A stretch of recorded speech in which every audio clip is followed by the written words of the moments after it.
अपनी भूमिका समाज के प्रति निभा रहे हैं। एक अच्छा आदमी कैसा हो सकता है, आज इनको लोग मदद कर रहे हैं, सहयोग कर रहे हैं, वो बात अलग है। लेकिन 32 साल पहले जब मैं आया था, जब मैं पत्रकारिता मैंने शुरू की थी, शांताराम पाटकर साहब यहाँ पर उपस्थित हैं, वरिष्ठ नेता है यहाँ के हमारे सबके, तो तब मैंने यहाँ अंधेरी में पूछा कि मुझे ऐसा व्यक्तित्व चाहिए जो निस्वार्थ हो और अच्छा समाज सेवक। पहले समाज सेवक की परिभाषा बहुत बड़ी हुआ करती, क्योंकि लोग गली कुचे में संघर्ष करके नेता बनते थे और उसके बाद में वो राष्ट्रीय के नेता बनते थे। ये सीखा हमने। तो हमने जब महाकाली, हमको बोला कि महाकाली में एक व्यक्ति है बशीर नाम का, वो निस्वार्थ सेवा करता है, लोगों की मदद करता है। तो हम आए, 1 घंटा चलते चलते ढूंढने के बाद में गली कुचे में 50 झोपड़ों के अंदर भागने के बाद में एक झोपड़ी दिखाई दी, जिसके अंदर एक बुक यहाँ टंगा है, एक ये और एक छोटे से रजिस्टर के अंदर वो सब लिखा पढ़ी सब काम कर रहे हैं। कहाँ जा रहे हैं? तो देखा कि किस प्रकार समाज सेवा शून्य से अर्श से फर्श तक, ये फर्श से अर्श तक किस प्रकार संघर्ष करके बुलंदी को छुआ जा सकता है। और वो संघर्ष लगातार परिश्रम करते हुए 32 सालों का कारवां इस रशीद सिंह की आंखों के सामने से, क्योंकि मैं परवान के तौर पर हूँ इस अंधेरी में, बताने की ज्यादा जरूरत नहीं है। मैं अपने गवाही के माध्यम से इनको थोड़ा बैक देने की कोशिश कर रहा हूँ, क्योंकि मैं पत्रकारिता से जुड़ा हूँ। तो ऐसा व्यक्तित्व समाज में जो एक अशिक्षित है, पढ़े लिखे नहीं है, लेकिन उनके बेटे, उनके जो संस्कार पल के, जो हम उनके छोटे बेटे को लेके जाते थे, वो उस वक्त अब्दुल कलाम के वो डायलॉग बोलते थे, तो बहुत खूबसूरत हमको अच्छा लगता था।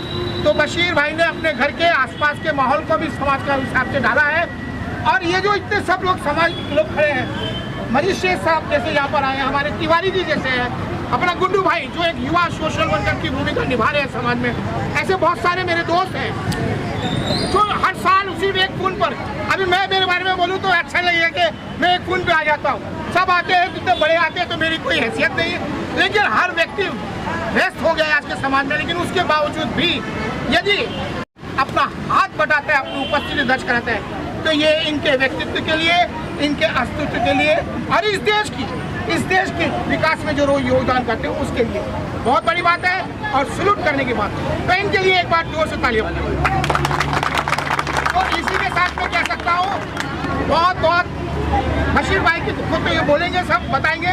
मैं यहाँ से आने के बच्चों के लिए जा रहा हूँ, एक किसी को भी बुला लो, मैं यहाँ से देता हूँ, मेरा काम हो गया, आगे एक गतिविधि करेगा। मैं बशीर भाई के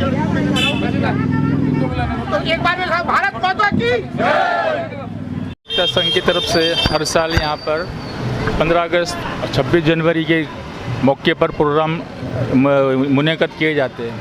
मुझे बड़ी खुशी होती है, लोग मुझे बड़े प्यार से बुलाते हैं। हमारे बशीर भाई जो है यहाँ के करता धरता है, लोग बेलौस खिदमत कर रहे हैं। हमारे तिवारी जी है, इनसे हमारे बहुत पुराने ताल्लुकात है। ये 78वां सालगिरह मना रहे हैं हमारे यौम आज़ादी का, जो बहुत ही खुशी की बात है। और आप लोगों ने मुझे भी बुलाया यहाँ पर। हमारा देश 78 साल में बहुत कुछ विकास किया है और हम चाहते हैं कि और विकास करे। हमारी यूनिटी, एकजुटती और इत्तेफाक इस तरह कायम रहे और हमारा भारत आगे की तरफ बढ़े और विश्व में हमारा नाम हो, इसी मैं चाहता हूँ। धन्यवाद, शुक्रिया। 30 वर्षों से सामाजिक कार्यों में लगी हुई है और लोगों से मिल करके, उन लोगों से दान ले करके दान करते हुए चले आए रहे हैं। ये चावल और गेहूं का जो वाटअप होता है 15 अगस्त और दिवाली के दिन को होता है।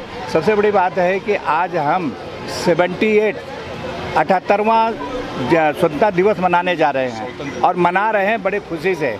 और हम जो आज 78 वर्ष पहले थे, वहाँ से 40 करोड़ हमारी जनता थी, अब हम 140 करोड़ हो गए हैं। ये हमारे भारत का विकसित है। और सबसे बड़ी बात है कि हमारा भारतवर्ष जो है विश्व का सबसे बड़ा लोकतंत्र है। लोकतंत्र कहने का मतलब ये है कि यही भारत एक ऐसा देश है जहाँ पर हर समाज के लोग रहते हैं।